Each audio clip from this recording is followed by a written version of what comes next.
पिछले लेक्चर्स में आप लोगों ने एलसीएम और एचसीएफ पर आधारित कई तरह के क्वेश्चन आप सॉल्व कर चुके हो, समझ चुके हो।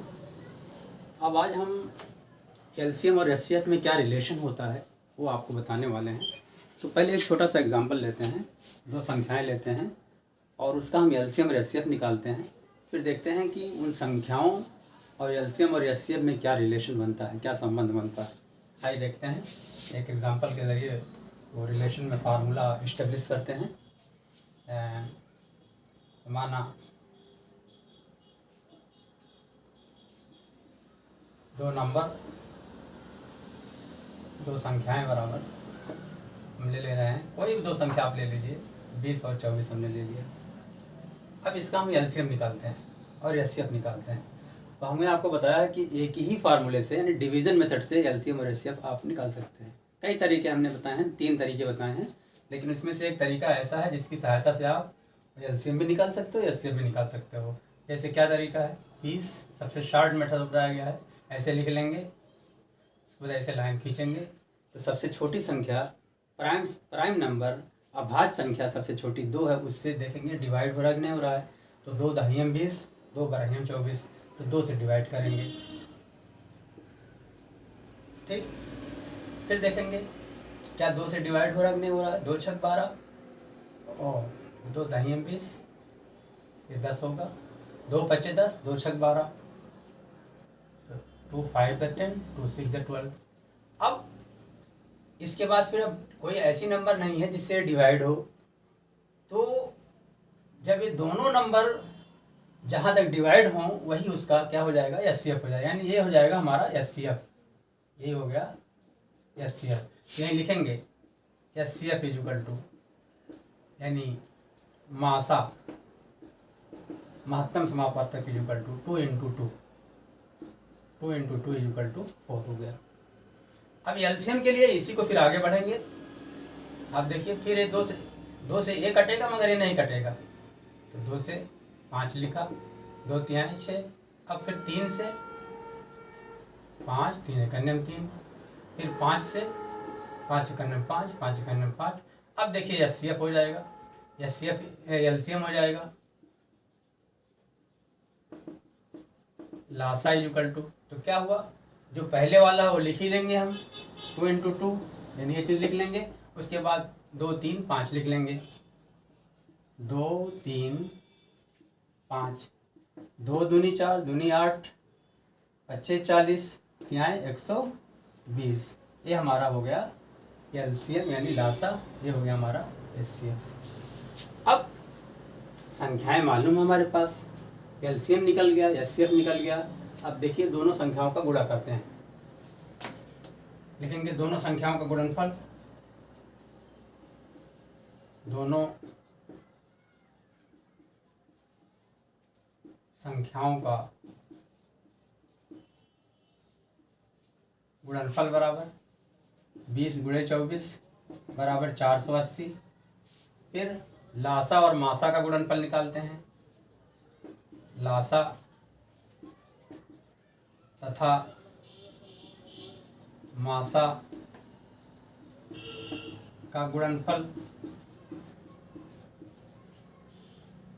तो लासा कितना है 120, मासा कितना है 4, तो कितना आ गया 480।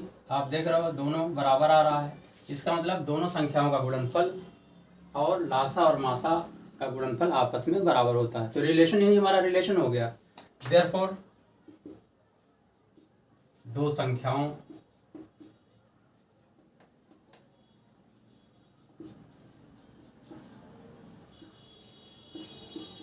का गुणनफल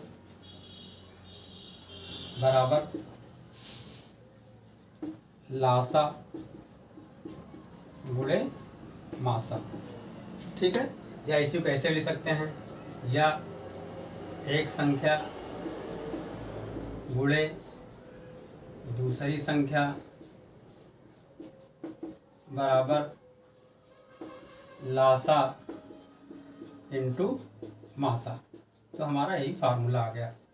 क्लियर, इसमें 4 चीज़ें हैं, 4 चीज़ों में से 3 चीज़ मालूम रहेगी। तो अपने आप जो है चौथी चीज़ इस फार्मूले की सहायता से हम निकाल सकते हैं। अब आइए एक एग्जांपल लेते हैं, एक दो एग्जांपल लेते हैं। एग्जांपल नंबर 1,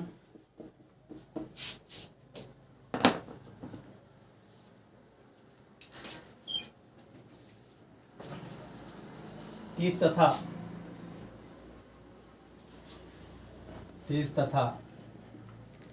42 का, दो संख्याएं 30 हैं और 42 हैं, का मासा 6 है, का मासा 6 है, तो लासा ज्ञात कीजिए।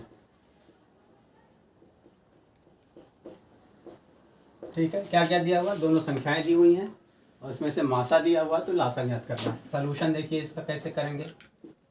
क्या दिया है लिख लेंगे पहले। एक संख्या बराबर 30, दूसरी संख्या बराबर 42, फिर मासा बराबर 6, लासा बराबर, इसको फाइंड करना, निकालना है। तो फार्मूला लिख लेंगे। क्या लिखेंगे, एक संख्या गुणे दूसरी संख्या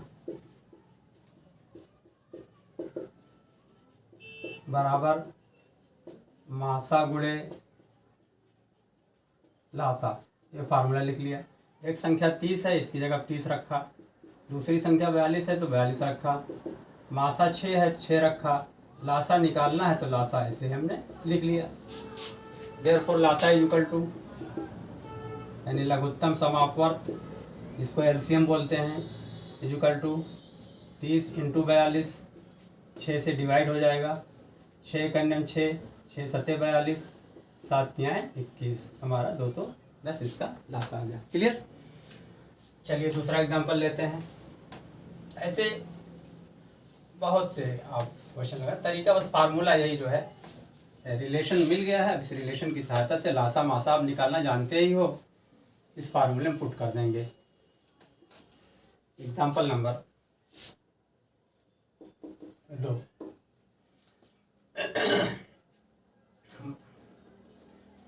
माना x² यदि x² माइनस 5x प्लस 6 तथा x² माइनस 6x प्लस 9 का मासा x माइनस 3 हो। मासा मीन्स HCF x माइनस 3 हो, तो लासा ज्ञात कीजिए। लासा माने एलसीएम ज्ञात कीजिए। क्लियर। तो तरीका आप जानते हो, इसका फैक्टर करेंगे, सॉल्यूशन इसका फैक्टर करेंगे। x² माइनस 5x प्लस 6, क्या तरीका इसका बताया गया है। ये पॉलिनोमियल हैं, यानी बहुपद हैं। x² का गुणांक 1 है और उसके बाद कांस्टेंट 6 है, इसका 1 इंटू 6 और 6 1 द 6 और 6 minus 1 is equal to minus 5 is equal to 5, तो minus 6 plus 1 is equal to 5 हो जाएगा। तो इसको ऐसे ही करेंगे हम। This is equal to x² minus 6x plus x plus 6, दो फैक्टर होगा और minus 6 plus x is equal to minus 5 आना चाहिए, 20 के बराबर। अब एक ग्रुप ए हो गया हमारा, दूसरा ग्रुप ए बन गया। सॉरी ये नहीं बनेगा, बल्कि क्योंकि इससे तो अच्छा देखिए ऐसे हो तो रहा minus 6 plus 1 equal to minus 5, लेकिन जब कामन लेंगे तो x माइनस, देखिए कामन लेंगे तो आ जाएगा x माइनस 6 और यहाँ कामन लेंगे तो आ जाएगा x प्लस 6। जबकि फैक्टर का तरीका ये है कि जो आप यहाँ पर माइनस 5x को तोड़ोगे तो तोड़ने के बाद जब कामन लेंगे तो कामन लेने के बाद तो पहले ब्रैकेट में आता है वही दूसरे ब्रैकेट में आना चाहिए। तो हमने 1 और 6 में तोड़ा है, minus 6 plus 1 x equal to minus 5 हो तो रहा है, लेकिन कामन लेने पर पहले ब्रैकेट में जो आ रहा है वो दूसरे ब्रैकेट में नहीं आ रहा है। जबकि तरीका यह है कि जो पहले ब्रैकेट में आए वही दूसरे ब्रैकेट में आना चाहिए। इसका मतलब हमारा जो है, हमने ए नहीं लिया जाएगा। तो अब क्या करेंगे, तो आगे करेंगे फैक्टर इसका 1 इंटू 6 इज इक्वल टू 6 और 2 इंटू 3 इज इक्वल टू भी 6 होता है और 2 प्लस 3 या 3 प्लस 2 इज इक्वल टू होता है 5 के। तो अभी देखिए यहाँ पर हमारा फैक्टर जो हो जाएगा ऐसे हो जाएगा x square minus 2x minus 3x plus 6 हो गया। इसका ध्यान देना है। अब एक ग्रुप ए हो गया, दूसरा ग्रुप ए हो गया। पहले ग्रुप में क्या कॉमन है, x कॉमन है, तो क्या आ जाएगा x माइनस 2 आ गया। दूसरे ग्रुप में 3x और 6 है, 3 कॉमन है तो 3 कॉमन लेंगे तो x अब प्लस है तो माइनस बन जाएगा, क्योंकि प्लस के पहले माइनस का जब ब्रैकेट लगाएंगे तो निशान बदल जाएगा x माइनस 2। तो हम जो कह रहे थे कि जो ग्रुप बनाया जाएगा फैक्टर करने के बाद, तो जो कॉमन लेने के बाद पहले ब्रैकेट में आया वही दूसरे में आना चाहिए, तो आ गया। इसके पहले नहीं आ रहा था इसलिए हमारा वो गलत था, सही कॉम्बिनेशन नहीं था, तो ये हो गया। इस इज इक्वल टू अब x माइनस 2 यहाँ भी है यहाँ भी है तो कॉमन हो जाएगा। तो बचा क्या, यहाँ पर x बचा, यहाँ पर 3 बचा, यानी x माइनस 3। ये हमारा फैक्टर हो गया इसका, पहले पॉलिनोमियल का। अब दूसरे बहुपद का निकालते हैं factor, x square minus 6x plus 9। तो 9 को देखिए, यहाँ एक्स स्क्वायर का गुणांक क्या है, 1 है, कांस्टेंट 9 है, तो 1 इंटू 9 इज इक्वल टू 9 हो गया। अब माइनस 6 लाना है तो 9 एक अन्यम 9 में से 1 गए 8 होता है, 9 एक 10 होता है, वो नहीं हो रहा है। 3 तिहाई 9 बराबर 3 इंटू 3 और 3 प्लस 3 इज इक्वल टू 6 या माइनस 3 इज इक्वल टू -6। तो ये वाला लिया जाएगा x square minus 3x plus 9 के। अब एक ग्रुप ए बना लेंगे, एक ग्रुप ए बना लेंगे। देखिए कॉमन लेते हैं, x माइनस 3 कॉमन लेंगे तो क्या हो जाएगा, x माइनस 3 बच गया। तो जो पहले ब्रैकेट में आया है कॉमन लेने के बाद वही दूसरे ब्रैकेट में आ रहा है। इसका मतलब हमारा कॉम्बिनेशन जो है, हमारा जो ग्रुप बनाया हमने फैक्टर करके वो सही बनाया है। अब x माइनस 3 कॉमन हो गया, क्या बचा, x माइनस 3 के। अब हमने इस बहुपद का गुणनखंड कर लिया, इसका भी गुणनखंड कर लिया। आप देखते हैं क्या चीज़ कॉमन है इसमें। तो आप देखिए x माइनस 3 यहाँ भी है, x माइनस 3 यहाँ भी का है। तो हमको क्या निकालना है, मासा दिया है तो लासा ज्ञात करना है, ठीक है। तो लासा ज्ञात करना है। तो अब जो है क्या करेंगे, फार्मूला लिखेंगे। पहला व्यंजक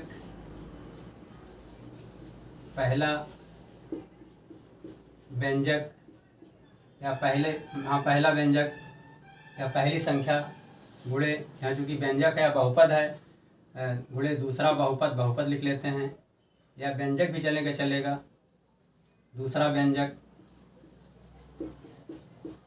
बराबर मासा इंटू लासा। क्या निकालना है, मासा दिया हुआ, लासा ज्ञात करना है। तो देखिए लासा बराबर हो जाएगा पहला व्यंजक